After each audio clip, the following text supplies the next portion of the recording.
Welcome to the Brief News Network. For more than a century, the border separating the United States and Canada was not merely the longest undefended boundary on the face of the earth. It was the bedrock of the most deeply integrated, most dependable, and most economically productive alliance in recorded human history. But within the span of a few months, Donald Trump dismantled it. When the president openly threatened to absorb Canada as a 51st state and imposed punishing 25% tariffs on America's closest partner, the mainstream press treated it as yet another fleeting episode of political spectacle. They monitored the Truth Social posts. They listened to him refer to Canadian Prime Minister Mark Carney as a future provincial governor. But the dimension most people are entirely overlooking is what happened in the immediate aftermath. Mark Carney did not issue a measured diplomatic protest. He executed a ruthless, meticulously engineered pivot away from American dependency, a deliberate strategic rupture, and he carried billions of dollars in trade, tourism revenue, and global geopolitical leverage with him.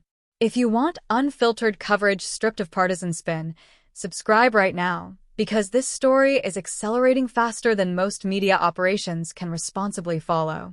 By the time we conclude here, you will understand precisely how Trump's campaign to intimidate Ottawa produced an unprecedented counteroffensive, why American border communities and ordinary taxpayers are now absorbing the costs, and the single critical figure that reframes this entire confrontation. To fully grasp the magnitude of what has just transpired, you need to step back and examine the broader reality of what the United States and Canada actually represent to one another. We are not merely neighboring countries. We are not simply allied governments. We have been, for every practical purpose, a single, vast, interconnected economic organism. If you drive a vehicle manufactured anywhere in North America, the components inside that car crossed the United States-Canada border an average of 7 times before the vehicle was ever handed to its first owner. 7 crossings. A steering column is pressed in an Ontario facility, transported to Michigan for initial assembly, returned to Windsor for finishing work, and dispatched back to Ohio to be installed into a chassis. It is a circulatory system, not a supply chain in any conventional sense. The Ambassador Bridge, connecting Detroit, Michigan to Windsor, Ontario, carries approximately $400 million in bilateral trade every single day. That is one bridge. A single concrete and steel span above the Detroit River accounts for 25% of all merchandise trade between our two nations. The electrical grid serving the American Northeast is completely interwoven with the hydroelectric output generated in Quebec. The American agricultural sector depends structurally on Canadian fertilizer inputs. These two economies do not sit beside each other. They are fused together at a molecular level. For decades, the political establishment in Washington, regardless of whether it was administered by Democrats or Republicans, recognized this foundational reality.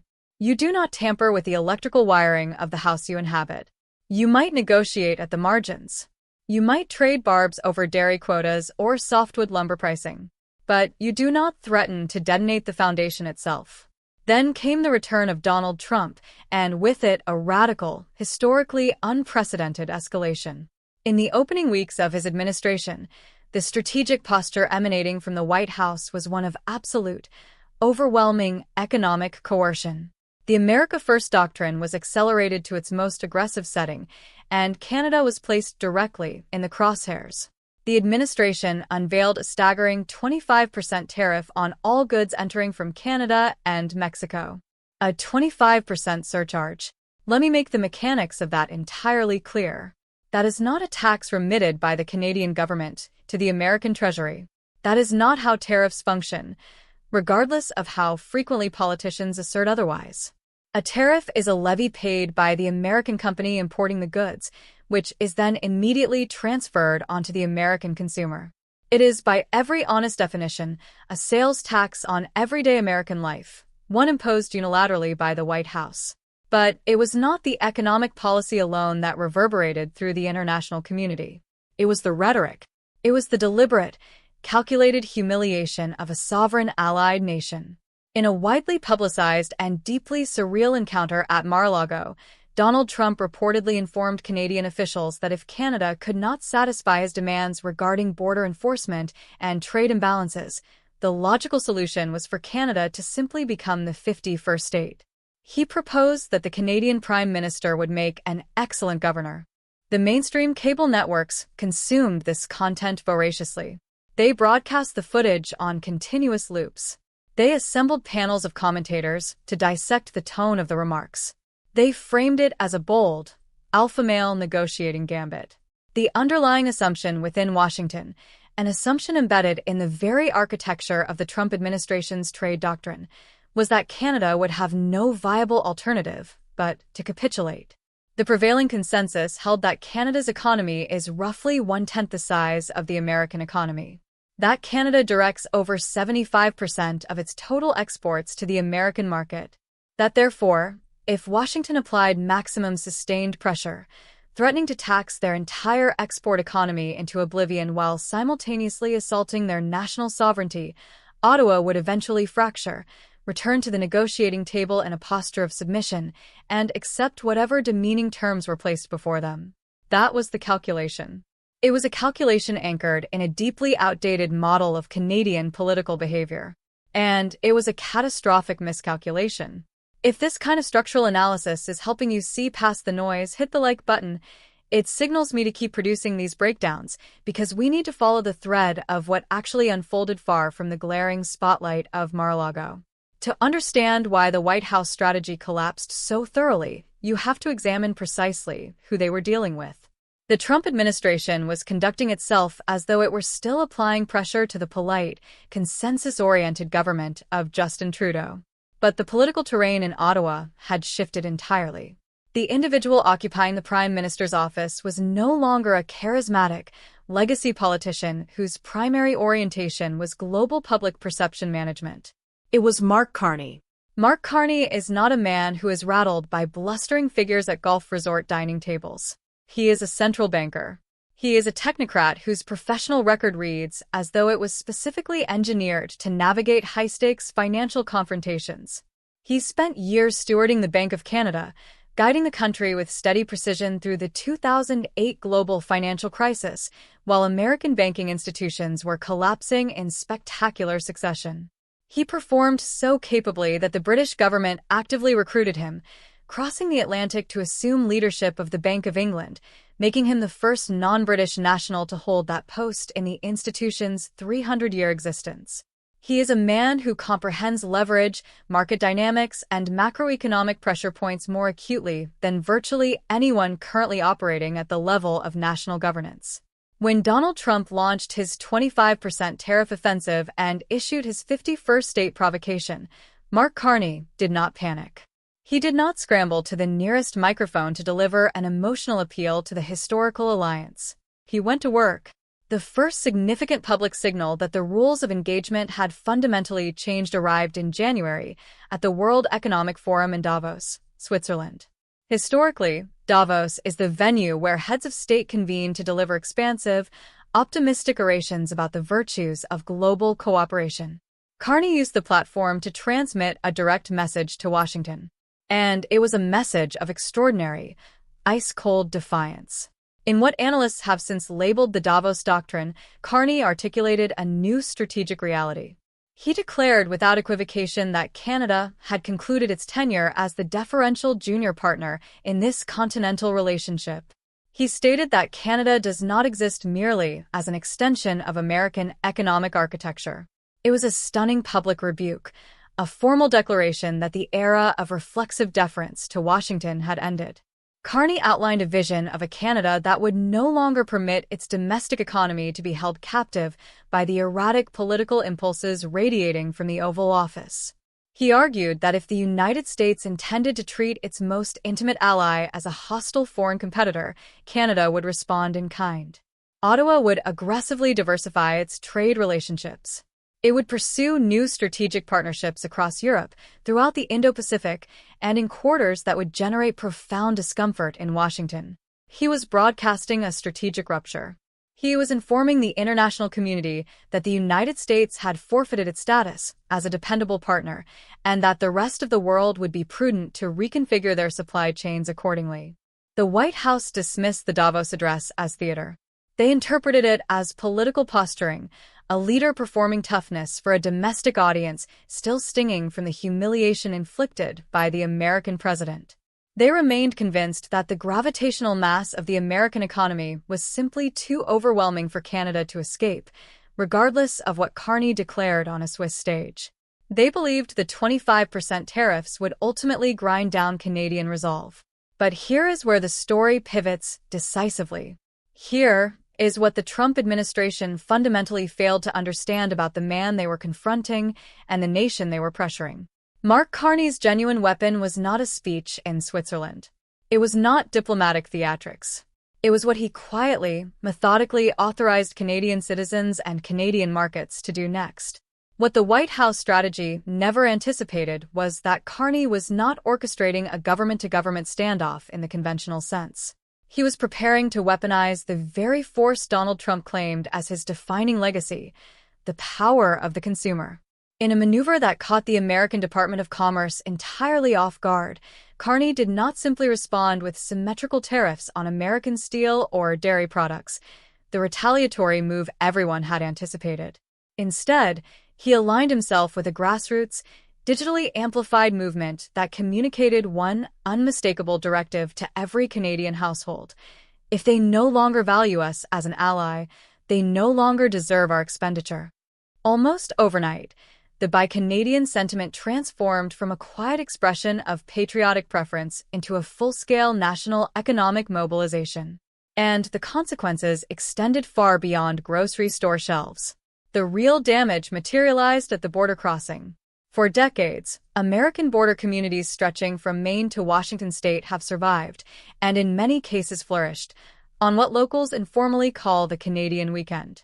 In cities like Buffalo, New York, Bellingham, Washington, and Burlington, Vermont, Canadian visitors represent the structural foundation of the local retail economy. They cross into the United States to purchase fuel, shop at major retailers, and occupy hotel rooms. In certain border regions, Canadian consumers account for upward of 30% of all retail revenue. But beneath the shadow of the 51st state insult and the 25% tariff barrier, that flow of capital simply stopped. Carney did not need to legislate the outcome. The rhetoric emanating from the White House had accomplished the work on his behalf. The consequences were immediate and measurable. By March 2026, retail sales across U.S. border counties had contracted by an average of 40%. Shopping centers in upstate New York that had already been navigating economic headwinds began to resemble ghost towns. Small business proprietors, many of whom had enthusiastically supported the America First agenda at the ballot box, suddenly found themselves confronting barren parking lots and accelerating debt obligations. They were among the first to absorb the lesson that when you antagonize your neighbor, you do not merely forfeit a friendship. You forfeit your most reliable customer. If you have followed this analysis to this point, share your perspective in the comments. Is this a necessary short-term cost in service of the America First vision, or a self-inflicted wound of a severity the country cannot sustain? As the retail crisis deepened, the boomerang effect migrated from shopping centers to factory floors. Recall those automotive components crossing the border 7 times. Each return crossing into the United States now triggered a fresh 25% tariff charge. The cumulative manufacturing cost of a single Ford F-150 or Chevrolet Silverado surged by thousands of dollars in a matter of weeks. American automakers, already navigating fierce international competition, confronted a binary choice: absorb those escalating costs and risk insolvency, or transfer them directly to the end consumer. They transferred them. New vehicle prices climbed sharply, striking American families at precisely the moment they could least absorb the impact. This is the defining irony embedded at the core of the 51st state gambit. The policy framework engineered to champion American industrial might actually rendered it more expensive for Americans to purchase American-made products. The protectionist weapon had turned inward. By the time spring arrived across the Great Lakes region, the alarm had penetrated the halls of Congress. This was not a grievance confined to progressive quarters. Republican governors across the Midwest, representatives of states structurally dependent on Canadian energy inputs and cross-border manufacturing, were placing urgent, quiet calls to the West Wing. They were examining the data. They were witnessing the layoffs accumulate.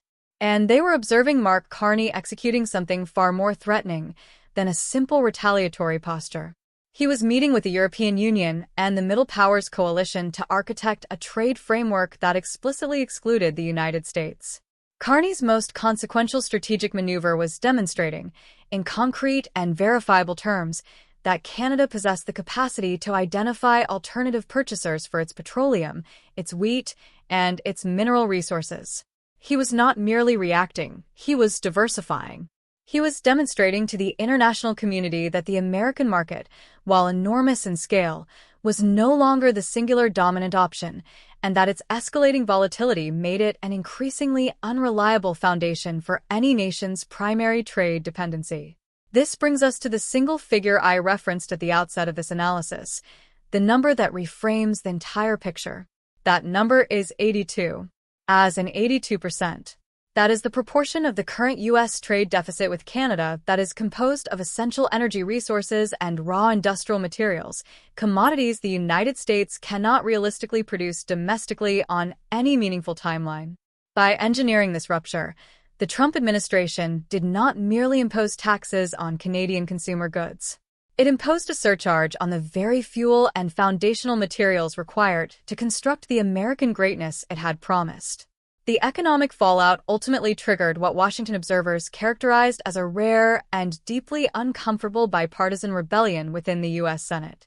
Senior figures, including Chuck Schumer, alongside prominent Trump allies whose states were hemorrhaging economically, began drafting emergency legislative measures to restructure the tariff framework, effectively attempting to circumvent the executive branch in order to rescue their own regional economies from accelerating collapse.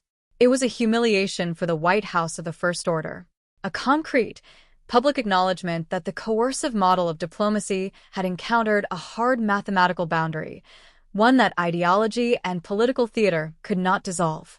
So, where does all of this leave us?